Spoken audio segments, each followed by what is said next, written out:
Hello everyone, and in today's video I'm going to be continuing my YouTube short series, Afro-Eurasian Free-For-All, a war simulation game based on real-life country statistics. Anyways, without further ado, let's get straight into it. Alright, so to start off, we have the Netherlands. Now let's see who they're going to go to war with. And it's Belgium. Alright, let's do this. So to begin, Dutch forces push into eastern Belgium and they successfully take Liège. In the west, however, Belgium takes advantage of the flatter terrain by the Dutch border. Back in the east, the Netherlands pushes further into Belgian territory and also manages to kick out the troops in the western Netherlands. The Dutch then make a large advance into the rest of Belgium, capturing major cities along the way. They then manage to fully encircle Brussels, where one of the most intense battles of this war takes place. Eventually, though, the city falls to the Netherlands. Belgium, having lost their capital as well as many of their major cities, decides to surrender to the Dutch. Belgium is soon after split between the Netherlands and France along the Flanders-Wallonia line. Alright, next up we have Moldova and Romania. Okay, so if we're being honest here, we all know that these two nations would never fight each other. So instead, the two will finally get to unite. There's just one problem though. A certain rebellious group is not okay with this decision, and that would be Transnistria, who at this time decides to rebel. Following this, Transnistria, with help from other rebel groups, pushes into Moldovan territory. That is, of course, until Romanian troops arrive.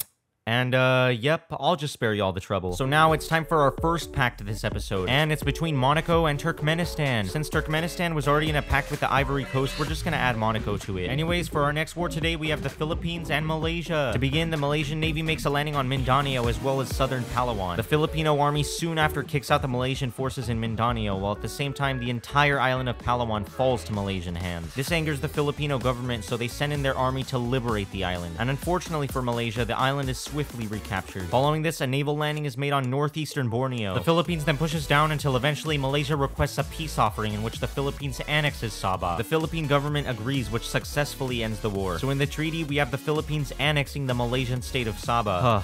And as if Borneo wasn't already divided enough, now 4 nations own territory on the island. Next, we have Sierra Leone and Liberia. To start off, Liberia makes multiple incursions into southern Sierra Leone. They then continue to push in, but slowly though, due to significant resistance efforts. And after some time, they eventually push over and take Freetown. And following this, Sierra Leone capitulates and is fully integrated into Liberia. Alright, now for our second pact today. And it's between Togo and the Philippines. And just after finally annexing Sabah, the Philippines now gets Togo be in a pact with another nation? They are on a roll today. Next up, we have Slovakia and Czechia. Just remember though that Czechia was already in a pact with the UAE. Slovakia begins by pushing across the border and capturing Ostrava. Not long after, Czech troops arrive and they slowly but surely liberate the city. Czechia, with help from the UAE, then moves across the Slovak border and cuts the nation into 2. They then fully surround the area around Bratislava. Czechia, having underestimated the power of Slovakia, has difficulty taking the city, but after a few months it is eventually captured. Czechia then swiftly moves across Slovakia's flatter terrain and captures Košice, which makes Slovakia surrender. In the treaty, all of Slovakia is integrated into the Czech Republic. Oh boy, I'm already getting flashbacks from 1939. Let's just hope that this time Germany doesn't disobey a certain agreement anytime soon. Alright, so for our last war today, we have Senegal and the Gambia. Okay, so you might think that this is an easy win for Senegal, but that's until you remember that the Gambia was already in a pact with Iran. Yeah, this isn't gonna go too well for you, Senegal. Well, anyways, the Senegalese government begins by pushing across the Gambia River, which cuts the country into 2 pieces. And shortly after this, Iran makes a successful naval landing near Dakar, and they are swiftly able to capture the city. Iran then sweeps through the rest of the nation until Senegal finally realizes the sheer gravity of their situation and decides to surrender. So in the peace treaty, Iran makes the decision to not take any land out of Senegal, purely for the fact that it would make their borders look ugly. That being said, all of Senegal is given to the Gambia. This is literally the ultimate Uno reverse card. And finally, for our last pack today, we have Uganda and Lithuania. What an interesting combo. So this is how the map looks now, but anyways, thank you all so much for watching, and thanks so much for 50,000 subscribers, by the way. I truly appreciate it, guys. Anyways, I'll see y'all in the next video. Bye.